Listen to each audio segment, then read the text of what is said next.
Hi everybody, I'm Lee Carroll. I am the original channel of Kryon. I will just provide an outline of the history of the pineal tones. The pineal tones were developed by Dr. Todd over through a remembrance of his Eckhart. He began teaching others on how to use them for healing and expanding their consciousness. And over several years, he developed a repertoire of many tones. Many years ago, Dr. Todd started to tone in Lee Carroll's meetings. When that happened, Lee had no idea what to make of the funny, strange sounds that sounded like airplane noises coming out of Dr. Todd's mouth. But Kryon was jumping up and down because it was happening. You see, the funny sounding airplane noises, they have a multi-dimensional overtone structure that creates light within the DNA field when it's sung with intent. Not only does it activate the DNA inside, it activates the Pleiadian part of the DNA, and it starts a process that is a communication with the Creator's purpose. For over a decade, Dr. Todd travelled the world teaching others how to sing these strange, funny, full, weird, but very profound sounds and noises known as the pineal tones. In November 2010, Kryon gave further instructions to Dr. Todd about what he should do with the tones. They were to be sung in pairs to create coherence.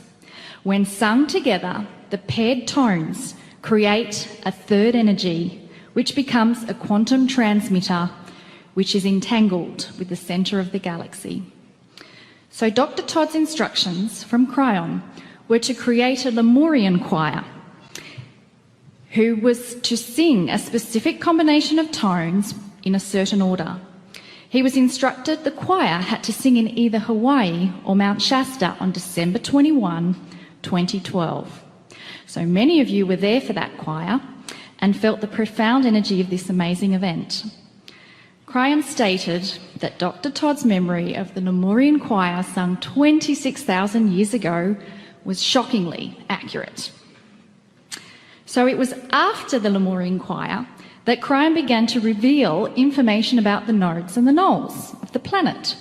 Each node has a matched null that together they create a push-pull energy that enhances the grids of the planet. The Pleiadians set up a system of 12 major paired energy points that are found at 24 geographical locations.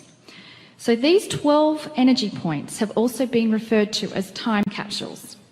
The reference to time capsules is actually a metaphor because there's nothing in them. They are capsules that open and they give real-time quantum energy to the grids, which allows high consciousness, invention, and human DNA evolution. Kryon said the Lemurian choir was putting a key in the lock to enable the 12 time capsules so they could be ready for release. The Lemurian choir occurred on the node of Maui, Hawaii, and the matching null was the Tibesti Mountains in Chad, Africa. So since the Lemurian choir, 3 significant events have taken place. The first was the fulfillment of an ancient prophecy. The eagle meets the condor. During the Kryon Kundalini tour of 2013, a channel given in Lake Titicaca preceded by sacred ceremony given by Kahuna Kalei, and Kryon said Kahuna Kalei needed to be there because the energy of the 900 singers from the Lemurian choir was imbued into Kalei. Those present during this event and those who listened to the channel opened and released the time capsule held between Lake Titicaca in Bolivia and Mount Kailash in Tibet. The second event was in Cancun, Mexico, where Dr. Todd created the Compassion Choir. Isn't it interesting that Todd chose the location for this choir even before Kryon revealed the location of the nulls and nodes? What a coincidence that Dr. Todd chose one of the nodes, the Yucatan Peninsula in Mexico, which has a matched null in Mount Kilimanjaro, Tanzania, Africa. So that was the second time capsule to be activated. The third event happened very recently on Sunday night within the last channel of the Kryon Summerlight Conference, Kryon talked about the push-pull energy that exists within the galaxy. There is a benevolent push-pull energy transmitted from the great central source to all planets of free choice, which have gone into ascension status. Every planet with ascension status has the ability to receive this energy. Kryon told us planet Earth has been like a pressure cooker without a receiver. We had to pass a certain marker in consciousness and time before we could be eligible to receive ascended information. Passing the marker provides an allowance for our Earth's receivers to pop up and start a process. And this is why the 12 pairs of nodes and nulls have been identified, because they are the receivers. So far, 3 out of the 12 pairs have been identified. And Kryon said that the planet needs a certain percentage of the pairs to be identified and activated in order for any of the receivers to come online and begin to function. We need 4 pairs to enable the receiving process to begin. The pineal choirs of the past, plus what happened in Lake Titicaca, have activated 3 of them. During the last channel of the Kryon Summerlight Conference, the matching knoll to Mount Shasta was revealed as Mount Ararat in Turkey. And this was activated by the audience. Many of you were there, and I'm sure you're still calibrating the enormity of this energetic event. During an earlier discussion with Lee Carroll about what actually happened at that channel given on Sunday, Kryon popped into our conversation to tell us that the activation done by the audience was simply turning the on switch of the receivers. And Kryon further said that in order to have them receive anything, they must be calibrated. My natural question to Kryon was, okay, so how do we calibrate them?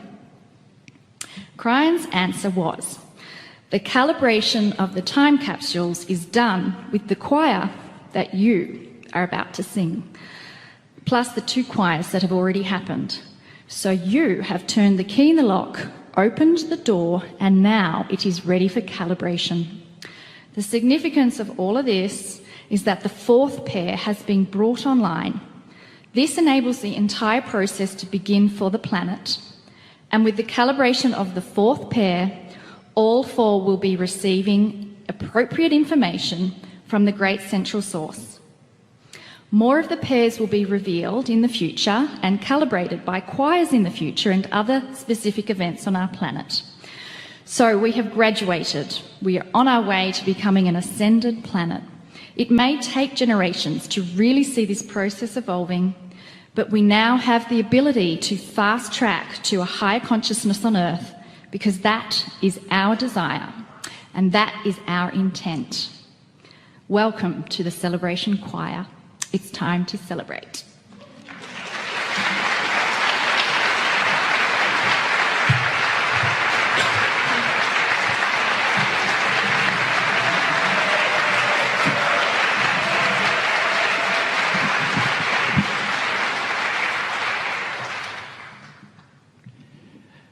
It's the only time I channel when I stand up is at the choirs.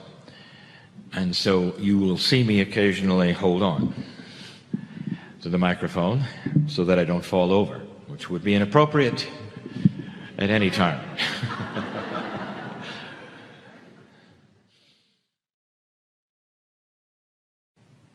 Greetings, dear ones. I am Kryon of Magnetic Service.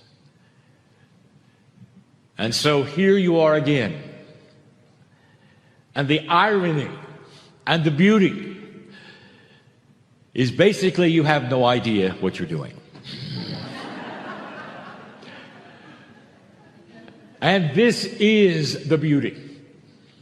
Blessed is the human being who does not fully understand the profundity of what is happening, but is guided day by day, seemingly in a vacuum, often in the dark, to follow directions that are sacred, that will then create a path for others to follow. You are the forerunners of the future. And without you following these guidelines and this, the choir, without coming into the full fold of what some of you feel is oddness and strangeness, without that, you would not have what we would call the full calibration of what is to come. Each year, the information may clear for you. Each year, we will then reveal some of the things that were unrevealable in the past. Let us look at a chronology. Let us clear some issues before you begin to even sing a note in this celebration ceremony. At the balance of the precession of the equinoxes, 900 of you gathered, and some here today were among them. And this was before any nodes and nulls were identified. This was before any of the information about time capsules was presented, and there you were, truly without full knowledge of why. But you felt the profundity of a message to be sent to who knows where, by 900 of you that gathered to sing notes in the air through your voices that carried that which was a multidimensional force, a force, not an energy. An energy exists, a force travels. And the force that you presented singing these human consciousness tones with intent came together to create a third force that sent a message. A forced message, that is to say, there were no receivers, there were no transmitters. This planet was isolated. It was a pressure cooker. It hadn't even opened yet. And you opened it. This was the beginning. We told you you had turned a key in a lock. And now we explain a little more. The transmission that you gave at that moment was to say to the central source and all the ascended planets in the galaxy, we have arrived. We are at the junction of a shift in consciousness. We made it. We did not destroy ourselves, and we're ready for more. Intuitively, seeming like at the last moment, Yah-E decided to reverse the polarity of the tones for a reception instead of a transmission. It's a good thing he did. For then you got the message received.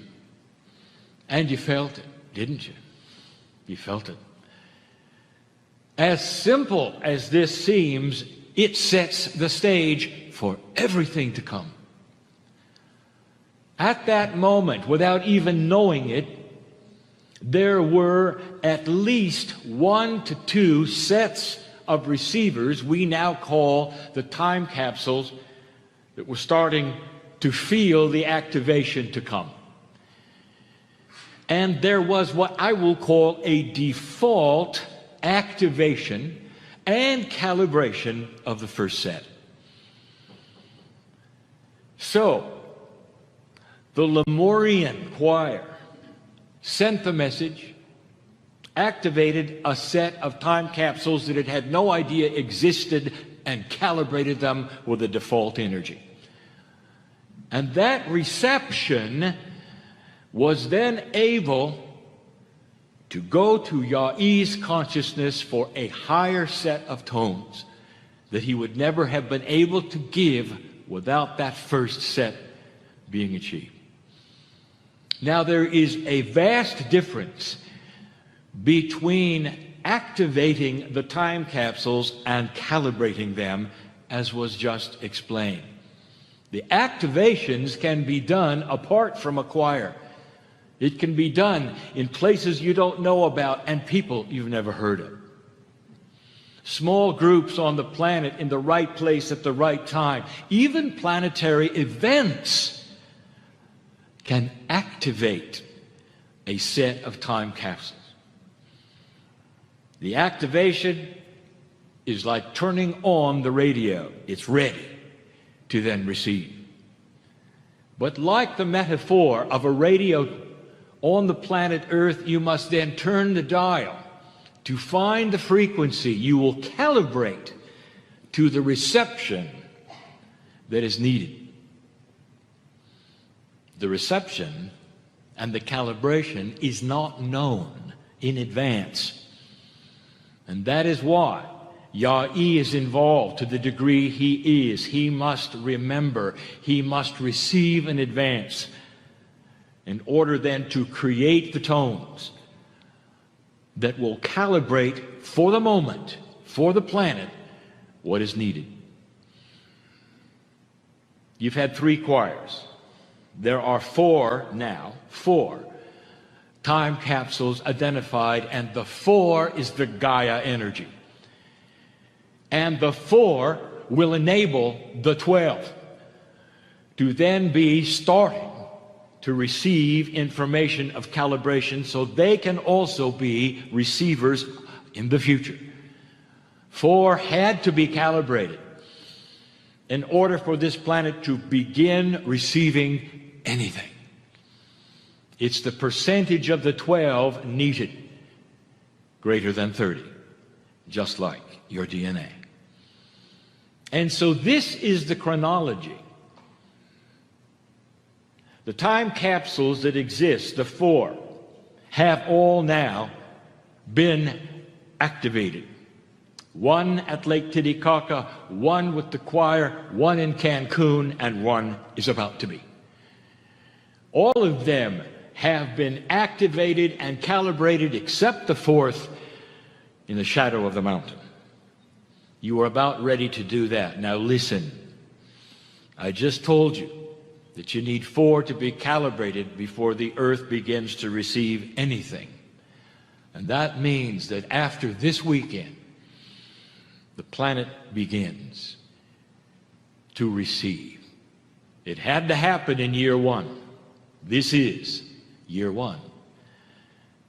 Last year was the year of recalibration. Now we start calibration. These things are now obvious and should be to you, especially if you listen again to this explanation. Dear ones, what you're about to do is to calibrate the time capsules that exist in the mountain behind you and in Turkey. And both of those places, the node and the Noah, right now are celebrating. And I want you to feel it. And here are my instructions for the day. Do not be consumed with the minutia. Are you doing it right? Are you doing it wrong? I will tell you that there is a Pleiadian in every chair. And they're not listening if you're doing it right. They are just so happy you're doing it at all. Do you feel the profundity of the moment? There's sacredness here. There's appropriateness here. There is joy in this place. Celebration is at hand. Let it proceed. And so it is.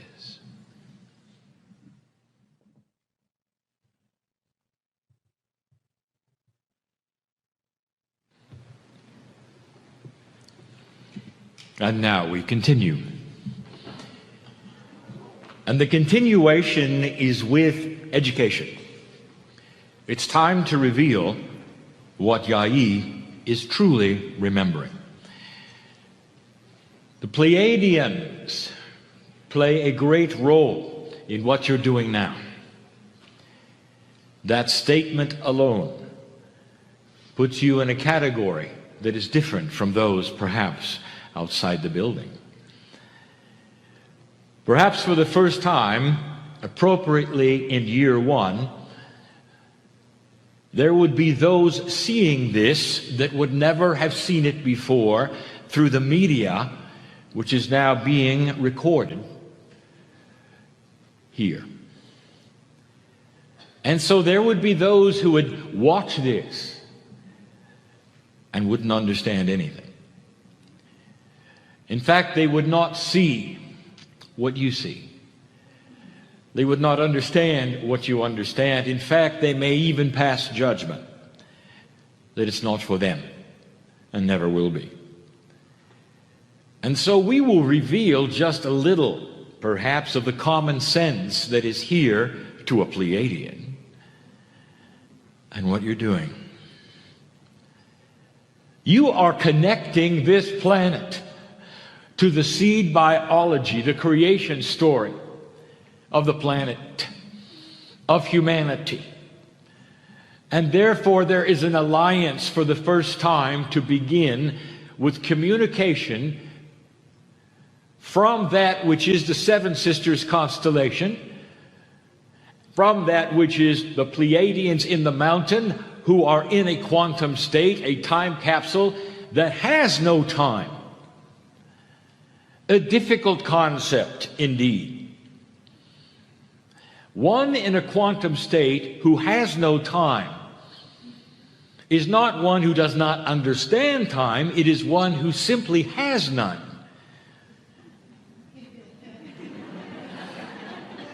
What it means is that they can land anytime they want to, their consciousness in your clock. That's the ability. In a quantum state, it is not ruled by a linear time frame, but it is easily manipulated to a linear place if it wants to be. It can be anywhere, at any time. The Pleiadians, you may think, have waited a long time for this. To them, not really. The celebration with Adama and the others in the mountain is beginning and has started days ago. But they really haven't waited that long in the consciousness of a quantum state. Let me tell you something about the physiology of a Pleiadian. The human being is born with differences in the throat chakra that are biological between the male and the female, and you will even see it. You call the male has an Adam's apple. That is, of course, named after the metaphoric Adam of Adam and Eve, Adam representing the male. That is different between the male and the female on the planet. That is a difference also in a Pleiadian, male and female. There is a difference in the throat chakra. The physiology of the vocal cords is different. Men and women on the planet, yes, it is the same, except the woman's vocal cords are shorter, higher, men's longer, and therefore deeper in voice. The Pleiadians have a different kind of scenario.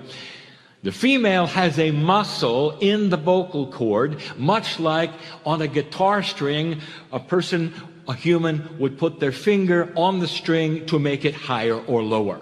The female can do this with a muscle. The female has the attribute of creating sounds that are higher than a human can hear. Now you're starting to have a little indication of why you're making some of the sounds you are. Now I have a revelation. Some of the sounds are the Pleiadian language. Now, let's just give you an example. In Pleiadian, hiawaha is one phrase. Here's another. Hiawaha. One means good morning, and the other one means you don't look so good.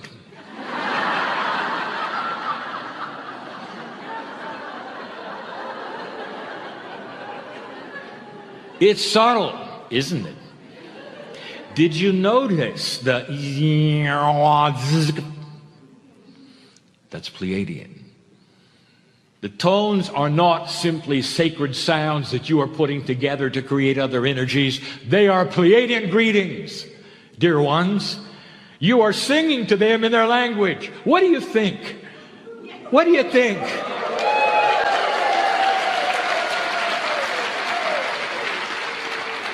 Is it any wonder that they're excited? Not only have you awakened, but you have a Lemurian priest. A Lemurian priest who had a Pleiadian mother who was remembering the tones and the language of his planet that his mother taught him when he was small. That is what you're doing. This is the awakening that the mountain is sensing. It is no wonder they're excited. There's more.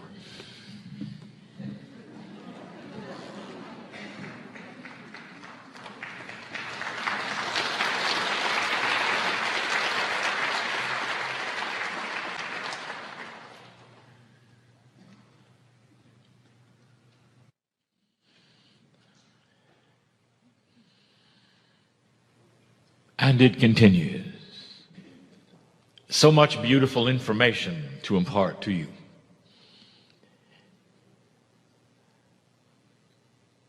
This is year one.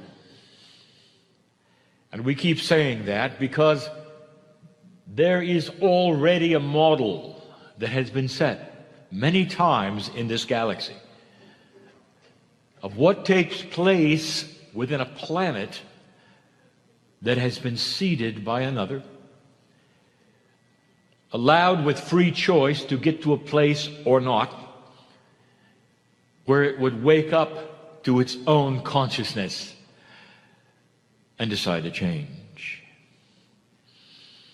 I would love to give you a biology lesson. And it's one that scientists may not agree with.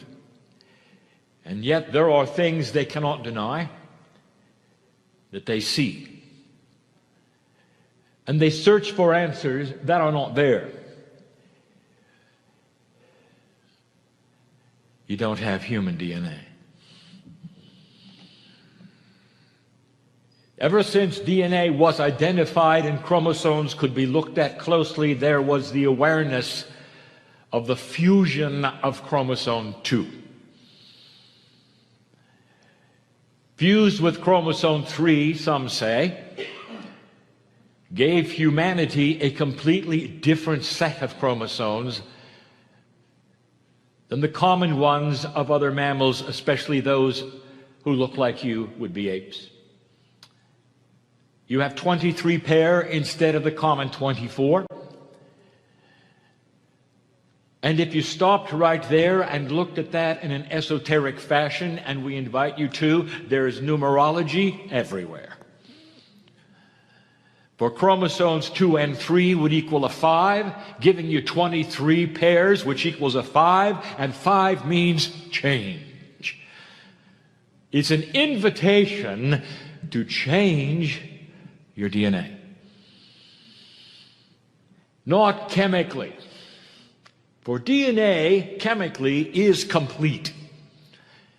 The invitation to change your DNA is quantumly. Consciousness is quantum. It is not three-dimensional. It is an attribute, an element, a confluence with the chemistry that gives you even power over physics. I invite you right now to look at your history. What is the history of the masters of the planet? What did they show you? What did they do? Did they do anything unusual? Did some of them, like, for instance, change physics, walk on water, create things that were not there a moment before? What does this tell you? Are you just going to call it a miracle, thank you God, and walk away? Or are you going to say, this was an example of a human being with a DNA that was different, enhanced, perhaps even operating at its fullest Pleiadian level? There was even one early on who chose his own ascension time. Did not leave evidence of death, not even a body. These were the masters of the planet showing you change. Now I would like to invite you to know more about Pleiadian DNA. Human beings are biased. How would you like to know about high Pleiadian technology?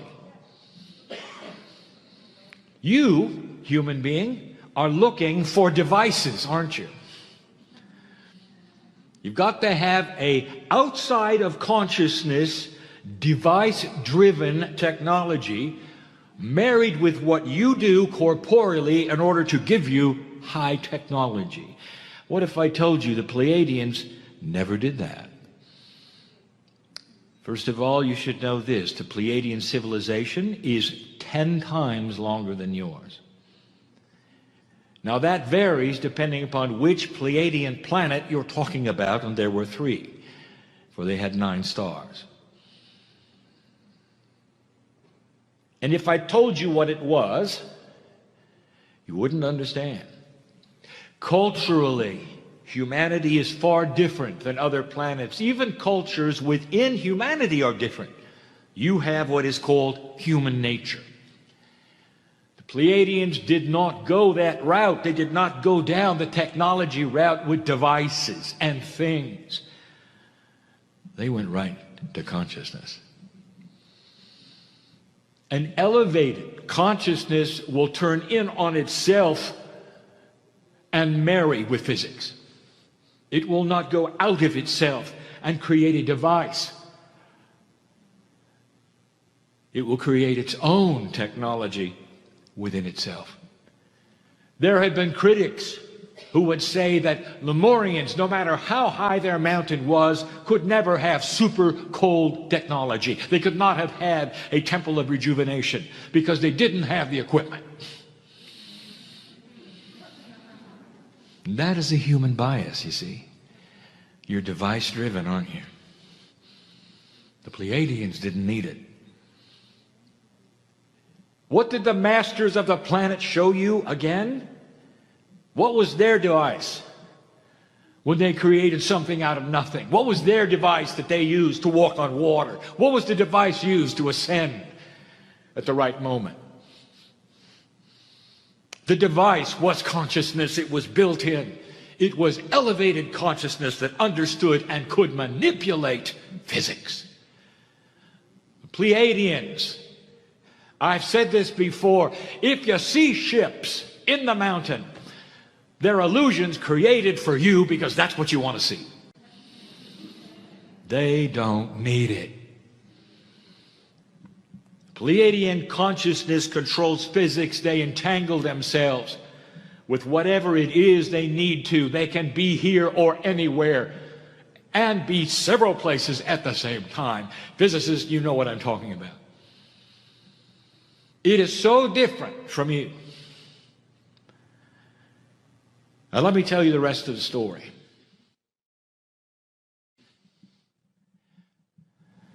A Pleiadian mother sings a lullaby to her child. Not just a song, not something simply passed down and beautiful. The lullaby she sings to her song, the song that she sings to her child, is a healing song. Right from birth, the Pleiadian mother is healing her child, imbuing into the child the same kind of biological protection from a very high technology of consciousness that you can't understand without devices at all. Now, what did I tell you the last time I stood here? You are singing the lullaby. You are singing their language. Do you think there is a possibility that it affects your DNA? And whose DNA is it that you have exactly? Do you see what I'm saying? The Pleiadian DNA within you is awakening at the same time the mountain is. This is a healing meeting, and I want you to take advantage of it. Your belief enhances every corporeal structure you have. It sees what you believe. It starts to elevate itself because you own the belief.